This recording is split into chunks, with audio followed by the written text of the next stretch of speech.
C'est à son tour d'être devant l'objectif pour une exposition qui dévoile ses portraits de l'Amérique. Star de la scène artistique contemporaine, Andrés Serrano préfère se présenter plus humblement comme un produit de l'Amérique. Né à New York, dans une famille d'origine hondurienne et afro-cubaine, ses œuvres placent au premier plan le brassage des cultures et des identités.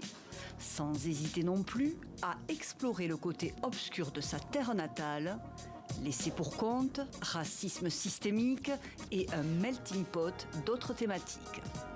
Ce sont avant tout des thèmes humanistes qui traitent de la vie, de la mort, des races, du sexe, de la religion. C'est un voyage de 40 ans où j'ai vu le bon, le mauvais, et il me semble que l'on voit plus de négatifs que de positifs aux États-Unis. Mon travail n'est donc pas seulement un reflet de l'Amérique, c'est aussi ma propre vision. Un observateur qui se garde bien de juger, ses œuvres monumentales et mises en scène baroques subliment sujet ou objet, quel qu'il soit.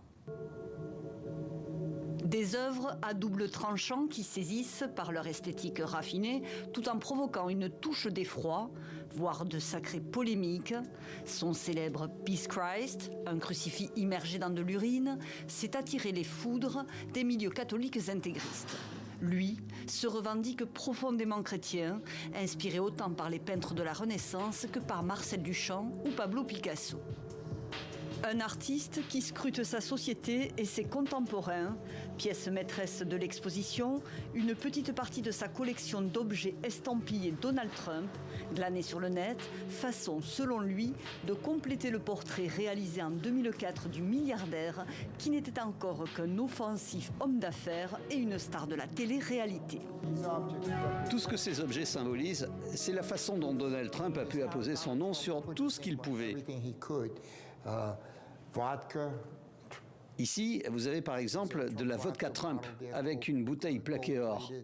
En 2004, quand j'ai tiré son portrait, il parlait déjà de son vœu de devenir président des États-Unis. Personne ne le prenait au sérieux. Et puis c'est arrivé. Tout le monde semblait surpris, mais pas moi.